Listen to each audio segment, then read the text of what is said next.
Hey y'all, welcome back to my channel, and this is another episode of TV TalkBack, and tonight we're talking about Belle Collective Season 2, Episode 1.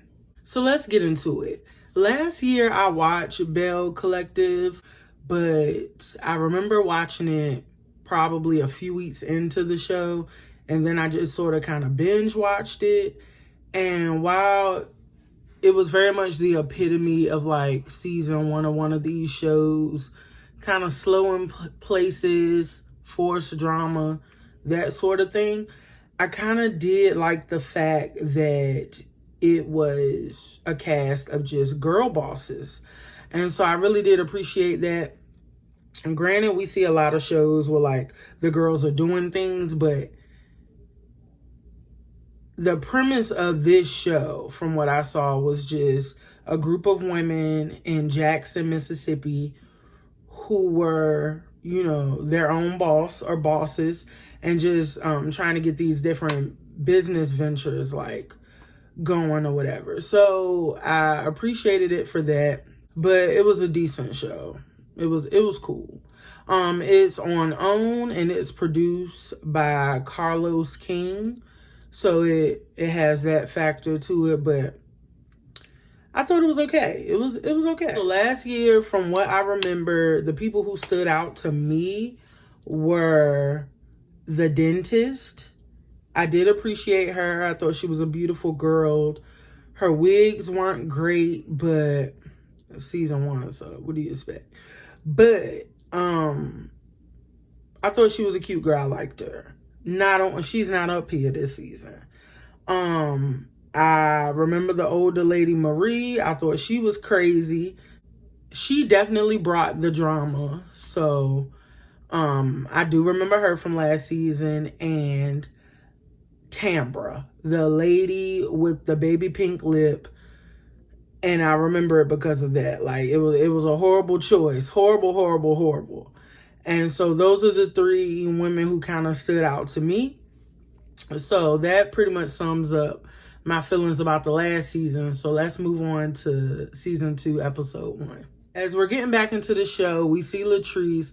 Latrice was like the young girl. She was cool with the dentist last season. And she had the older husband. Like her husband's like 20 years older than her. And she calls him Zaddy.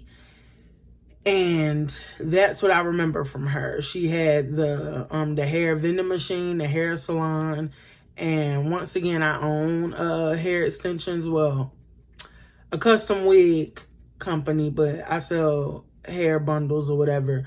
So that definitely stood out to me.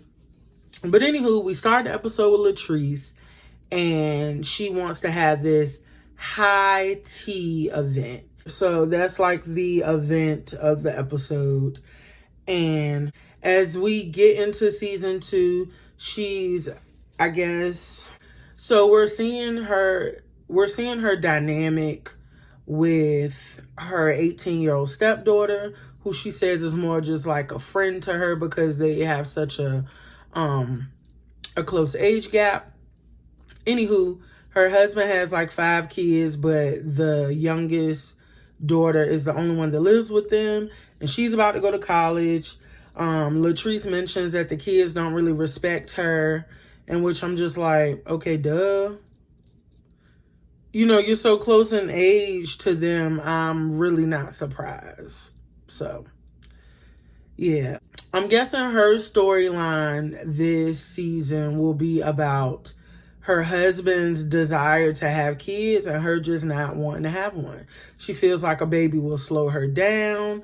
And during this scene, we're seeing that her husband is trying to convince her to have a baby because she mentions that he has 5 kids, but he's like, I don't have one with you. Child, if that woman don't want no kid, she don't want no kid. And besides, like, let it go, have fun. You have 5 kids. You did that already. Like, you and this woman should be having a good time. And not to mention, it seems like when you got with her, she was already like business minded and had all of that going on. So I don't know why you would think that she would just want to like stop all that and be a housewife. Some people don't have the desire for that. If you wanted that, you should have went and found you like a Toya type chick. So next we see Letitia, and Letitia is, it seems like the show was kind of like focused around her a little bit, or kind of like the cast was built around her. And Letitia is the one that's in like the middle of all the promo pics. So as we see Letitia on this episode, you can tell she's eating right. She's had this glow up, and she's doing pretty good as far as like, you know, the business goes. She opened up this enterprise. I still don't really get what she does, because from last season, all I really saw was like the kind of women empowerment brunches and whatnot. But she opened up her enterprise, and she's still working on this Fair Street thing, which was kind of like her goal for last season, but it kind of fell through. And we see that she's living with her mom now, and she's separated from her husband. So she's separated from her husband because although last season he re-proposed to her, it kind of came out on the reunion that he cheated or was having a relationship on the side, and also there might be a baby. So she's living with her mom now, and during this scene she's sitting around with just like a smoky eye and a beat face. It's giving very much, you know, the cameras are around again, let me look the part.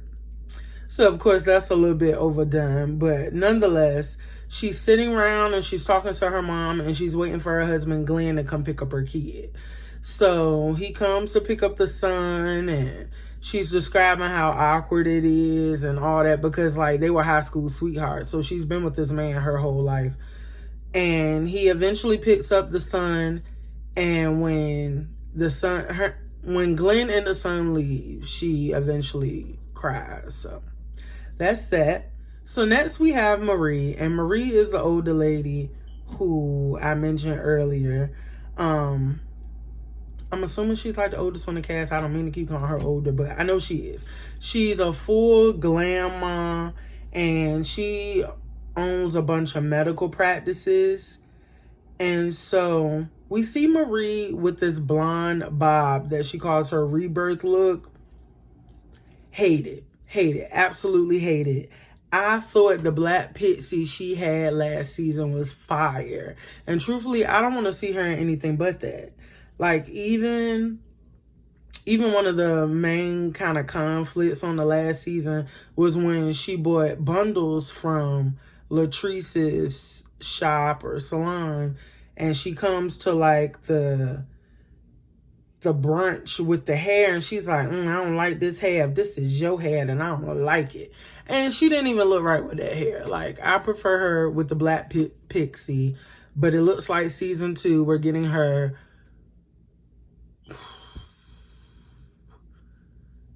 I want to call her blonde bombshell, but it just looked like a bomb. I don't really like it, but that's where we at right now. So they started playing this sad, kind of solemn music when she was talking about her husband, because they were on the outs at the end of last season. And I almost thought that he died, but unfortunately we then hear that her grandson's mom was murdered in front of the baby, like in front of the grandson in the car. Apparently, it was a situation where I guess not, you know, they described the scene where the young mom was sitting in the car, the grandson was in the back seat, and the car was shot up. And so when Marie and her son, the kid's father, was called to the scene, it looks like nobody survived, but fortunately, the baby lived.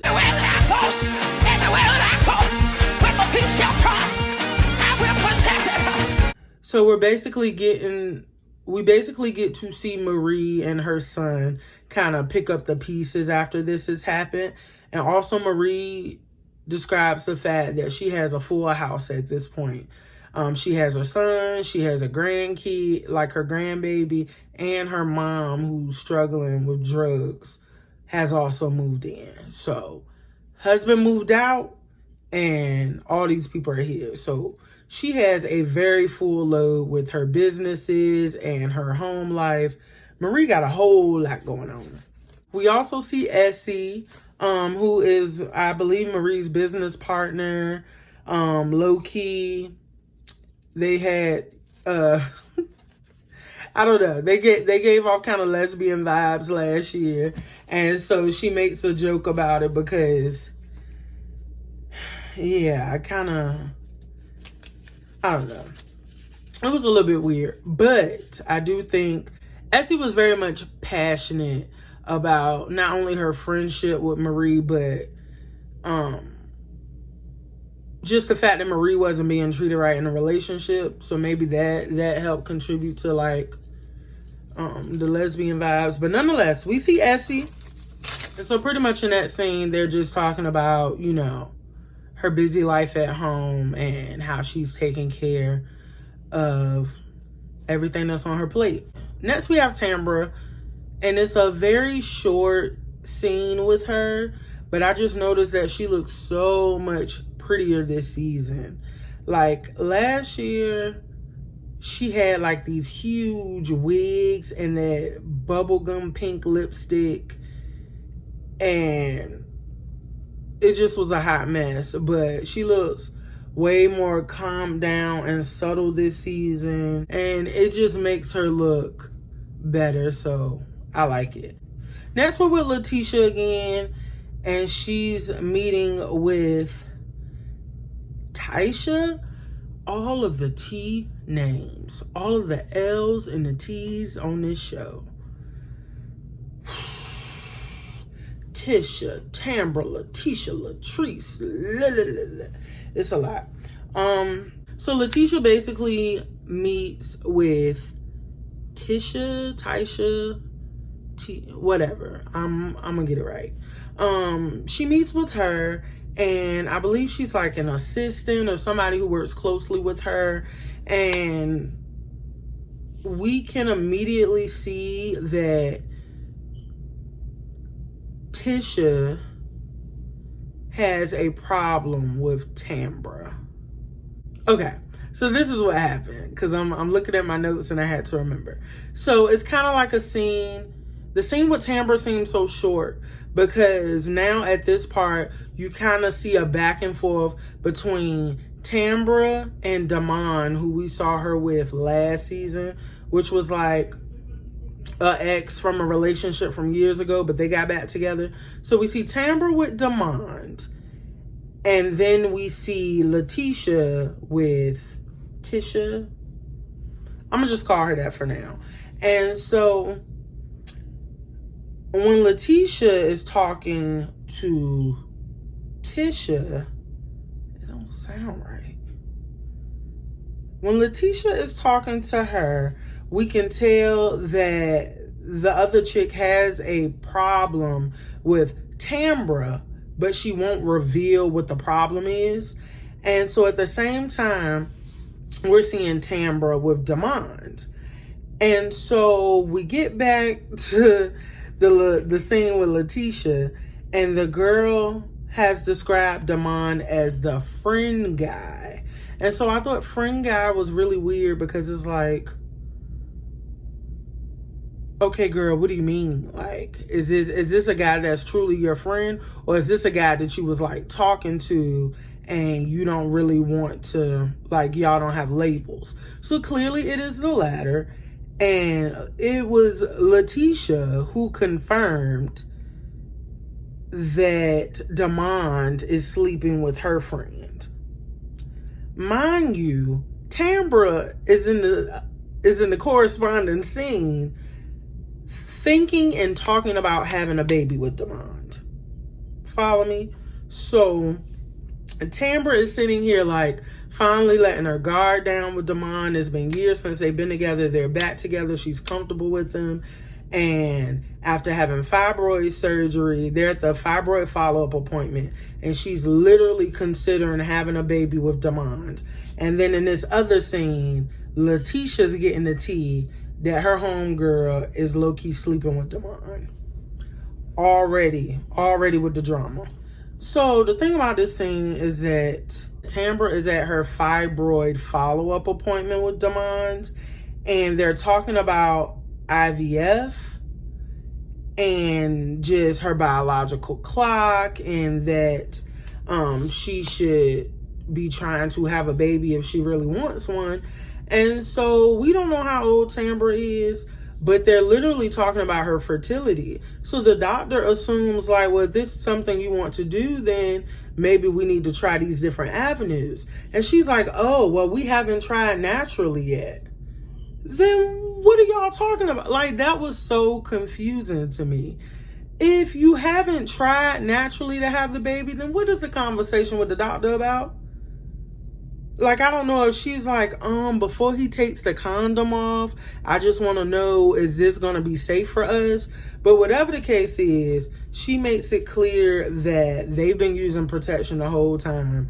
And so now that she has the okay from the doctor, she's considering, like, trying to have this baby naturally. But it's just funny because as we see cross town, Letitia's friend is telling her that she been sleeping with Damond. Okay? So we get to the tea party and we see Melanie. Melanie is Latrice's PR person, the real cute stallion girl. Like, girl is a baddie, okay? And so we see Melanie, and so we also see So Gucci, who is a new girl on the cast, and she's a real estate agent, and she's also married to Sanjay and the twins' daddy off of Bring It. And if you're familiar with Lifetime's Bring It with the Didi Foel and them girls from Jackson, if you remember Sanjay and the twins' dad, JJ, that is who So Gucci is married to now. Okay? So as they come into the hot tea party, the girls at the door are handing out these green tea shots. And turns out they're actually just shots. And while, you know, these girls didn't mind it too much, thank God Latrice knows her audience. Because can you imagine if it was like Real Housewives of Atlanta where, like, Candy does not drink at all? And you told the girls that it was a tea party, and now you're handing out shots at the door. Like, what we doing?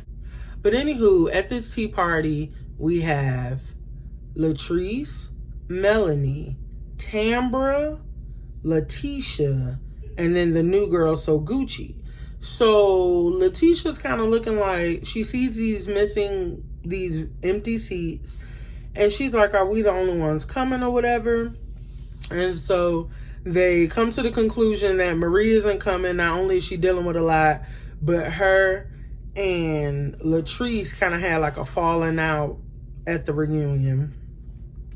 So they mentioned that it was like Medicaid fraud. That reunion was like hella weird. They just kept like, people had receipts and they was talking about bloggers that had done interviews and people low-key throwing different shots as the show was coming on week to week. I guess they was getting into it behind the scenes. It was a lot going on. It was messy. But anywho, unlike with the other shows where the girls show up even though they don't quite like you, Marie set this first one out. So after Letitia mentions the empty seats, she then brings up Damond to Tambra in front of this group, and she's asking like super invasive questions, but it's like, oh, so y'all doing good? So are y'all just friends, or y'all are like moving forward? And it was really weird because it didn't come off sincere or come off like I don't know. Maybe because we already know that she kind of got this tea from her homegirl, it just kind of came off like, I just want to know how close are y'all really. And I didn't like that, especially because last season they made it seem like Letitia and Tambra were actually cool. So that, it just wasn't subtle at all. Like, I'm like, girl, you got some tea, spill it. But the questions was like weird to everybody. And everybody was just like, So in response to Letitia, Tambra confirms like her and Demond are together and they're moving forward. This conversation was kind of like all over the place. And I guess with her talking about the protected sets, it made Letitia, like, she kept probing, like, oh, so y'all actually a couple. And you could tell Melody was kind of looking at Letitia like, girl, like, what you know? So pretty much after mentioning about, not wanting to have unprotected sex unless, she's sure that they're going to be something, Tambra's like, the ring is missing or whatever. Like, I think somebody asked her, like, what's missing? And she says, the ring is missing. And of course, Letitia is making it about cheating because she knows this information about Demond. But also, I'm like, unless they cut something out, Tambra's only talking about babies. But Tisha's kind of making it about cheating. And this conversation at the table was weird. Like, I'm Melanie to all this. Like, I'm pretty sure I had to rewind this part. So Letitia definitely came off suspect as fuck. But then it also came off like a woman scorned, because then at this point, we ain't even worried about Tambra and Demond no more. Letitia then brings up her issue with Glenn and pretty much makes it clear to everybody at the table that she wants to know if it's his baby or not. I think knowing if it's his baby or not would make it easier for her to move on. And you can kind of sense in their interactions that she still wants to be with him. She just can't trust him. So we've seen this before. That pretty much was the end of the tea party. So in the last scene, Letitia is talking to Marie. And Letitia looks so pretty in this scene. Like, everything, the wig, the makeup, everything was sitting. And so Glenn pops up while she's on the phone with Marie. Glenn pops up at her office with flowers. So of course, Letitia is super excited, and you could tell she's like really happy. She's smiling and whatnot. And I also thought it was cute that they both matched in this scene. I don't know how intentional that was. But Glenn makes it clear that he wants to get Letitia back. And like I said in the last scene, it's obvious that she wants him too, but there's no trust. So as they're discussing how they're trying to move forward, he even says that he's a little bit toxic. And then it's revealed that on the night that he reproposed, he literally he was texting somebody. So I'm just like,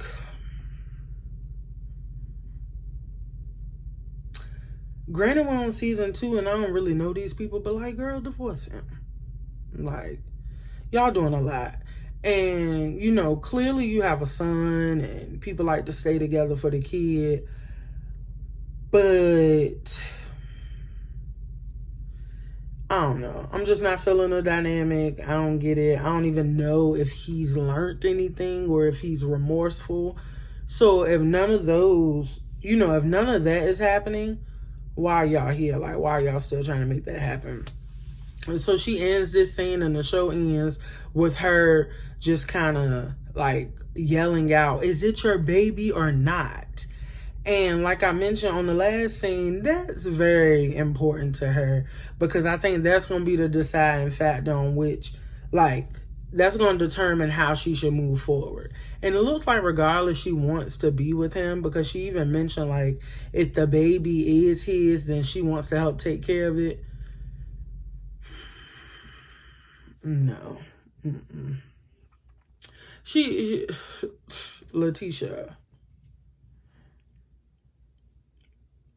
First off, I need for you to figure out what you're going to do with Glenn before you try to be in Tambra's business with Demond.